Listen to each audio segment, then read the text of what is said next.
Bengal safe Murshidabad জেলায় ফার্নিচারের জগতে এক পরিচিত ও প্রতিষ্ঠিত নাম। বেঙ্গল সেফ ৫৭ বিবি সেন রোড, বহরমপুর, মুর্শিদাবাদ। এবার ইমাম ভাতা সহ আন্তর্জাতিক মাতৃভাষা নিয়ে রাজ্য সরকারকে আক্রমণ করলেন অধীর রঞ্জন চৌধুরী। পাশাপাশি শেখপাড়ায় সমবায় সমিতির নির্বাচন নিয়ে রাজ্য সরকারের বিরুদ্ধে ক্ষোভ উগরে দিলেন অধীর রঞ্জন চৌধুরী। দেখে নেব কি বললেন। আজকে যেখানে ভোট ছিল শেখপাড়ায় সমবায় সমিতির ভোট, সেই ভোট হলে তৃণমূল হারবে, তাই তৃণমূল যাতে না হারে তার জন্য সেই ভোটকে বানচাল করার ব্যবস্থা করছে ওখানকার পুলিশ। কতগুলো আজে বাজে অভিযোগ খাড়া করে, কতগুলো আজে বাজে অজুহাত খাড়া করে মানুষের ভোট দেওয়ার অধিকার কেড়ে নিতে চাইছে তৃণমূল। আগেও বলেছি, স্থানীয় স্তরে যদি কোনো ভোট হয়, যে ভোট পশ্চিমবঙ্গ প্রশাসনের দ্বারা নিয়োজিত পশ্চিমবঙ্গের নির্বাচন কমিশন, সেই ভোট কখনো নিরপেক্ষ হয় না। সেই ভোটে মানুষের ভোট দেওয়ার অধিকার কেড়ে নেওয়া হয়। আজকে যে টিএমসি পার্টি নির্বাচন কমিশনের বিরুদ্ধে অভিযোগ তুলছে যে নির্বাচন কমিশন ভোট করতে দিচ্ছে না, নির্বাচন কমিশনের বিরুদ্ধে আমাদের অভিযোগ আছে, কিন্তু তার সঙ্গে আরেকটা অভিযোগ, পশ্চিমবঙ্গে পঞ্চায়েত সমবায়, এর আগেও বলেছি আমি, সেই ভোটগুলো হতে দেওয়া হয় না রাজ্যের নির্বাচন কমিশনের নেতৃত্বে এবং তৃণমূলের নির্দেশে। তাই আজকে যেখানে হাইকোর্টের নির্দেশে ভোট হওয়ার কথা, সেই ভোটকে নানা অজুহাত দেখিয়ে সেই ভোট বানচাল করার চেষ্টা করছে। মানে ভোট দানটাকেই স্বীকার করছে না, ভোট দান করার অধিকারকে কেড়ে নিচ্ছে এখানকার পুলিশ তৃণমূলের নির্দেশে। আমরা ঘোরের বিরোধিতা করছি, আমরা হাইকোর্টে যাব আবার এবং সেখানে কন্টেম্প করব।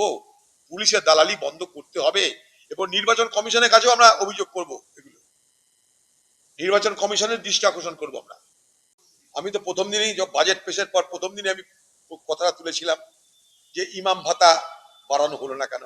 আবার আমি আরেকটা প্রশ্ন তুলছি আজকে, যে সবাইকে বঙ্গবিভূষণ, বঙ্গ বিভূতিভূষণ, ব্যঙ্গভূষণ, ব্যাংকভূষণ অনেক কিছু দেওয়া হলো, কটা মুসলমান পেল? এই রাজ্যে কি মুসলমানদের মধ্যে শিক্ষা দীক্ষা সংস্কৃতিবোধ কিছু নাই? হ্যাঁ, তুমি কামতাপুরের নেতাকে দিতে পারছো, মহারাজকে ধরে নিয়েছে, সে মহারাজের নামে হাজারটা অভিযোগ, সে মহারাজের নামে যে সমস্ত অভিযোগ আছে সেই সমস্ত অভিযোগ প্রমাণিত হলে মহারাজ কিন্তু জেলে থাকবে। মহারাজে তুমি খাতির করে ব্যঙ্গ বিভূষণ দিতে পারছো, আর পশ্চিমবঙ্গে কোন মুসলমানকে তুমি পেলে না ভাই। যে একটা কি পুরস্কার দেওয়া যেত না বাংলা ভাষা দিবসে? হ্যাঁ দিদি ভাই আমার, আর কাউকে পেলো না তুমি? একটা মুসলমানকে পাওয়া গেল না? মুসলমান সমাজের শিক্ষা দীক্ষা কি কাউকে নেই তাদের জন্য একটা পুরস্কার দেওয়া যেত বাংলা বাংলা আন্তর্জাতিক মাতৃভাষা দিবসে? হ্যাঁ বলুন, বাংলার মানুষ খালি দুধেল গায়ে করছো, এবার মুখে লাত পড়বে দুধেল গায়ের। তার মনে হয়েছে যে বলতে পারে, সেই তো এখন পশ্চিমবঙ্গে ভোট করার জন্য বাঙালি সেন্টিমেন্টকে হাওয়া দিচ্ছে, আর তো কিছু না।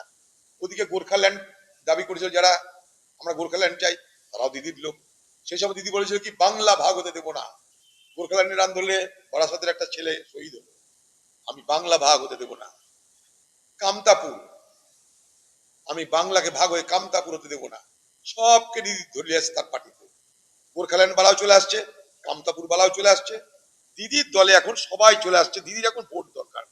ভোটের জন্য যদি দিদিকে বলা হয়, দিদি যদি প্রয়োজন পড়ে ভোটের জন্য, যে ধর্মতলার মোড়ে চুল্লুর দোকান খুলে দিদি ওপেন করবে, দিদি তাতেও রাজি আছে, দিদি ভোট পাওয়া যায়। ও চাইছে খোকাবাবু তার নিজের টিম তৈরি করতে। দিদির দলে যারা লোক তারা একটু বয়স হয়ে গেছে, এই সুবাদে খোকাবাবু চালাকি করে দিদির প্রভাব প্রতিপত্তি কেটে দিয়ে তার নিজের টিম বানানোর চেষ্টা করছে এই জেনারেশনাল চেঞ্জের নামে। যে আমি একটা জেনারেশনকে চেঞ্জ করতে চাই, নবীনদের আমি নেতা, দিদিকে বলতে চাই দিদি তুমি প্রবীণদের নেত্রী। তৃণমূল দলে নবীন আর প্রবীণ এই দুই গোষ্ঠীর এখন টিকিট পাওয়া নিয়ে লড়াই চলছে। খোকাবাবু চাইছে প্রবীণরা যেন টিকিট না পায়, কারণ প্রবীণরা খোকাবাবুর কথা উঠা বসা করবে না। নবীন যেগুলো চামচা হয়েছে তারা খোকাবাবু বললে উঠবে, খোকাবাবু বললে বসবে, তাই নবীনদেরকে জায়গা দিতে চাইছে। তাহলে দিদি এখন তৃণমূল দলের নেত্রী যতটা, তার থেকে বেশি নেত্রী তৃণমূল দলের প্রবীণ নেতাদের নেত্রী, আর খোকাবাবু তৃণমূল দলের নবীন নেতাদের নেত্রী। বেঙ্গল সেফ মুর্শিদাবাদ জেলায় ফার্নিচারের জগতে এক পরিচিত ও প্রতিষ্ঠিত নাম। Bengal safe 57 Bibhishan road, Berhampore, Murshidabad.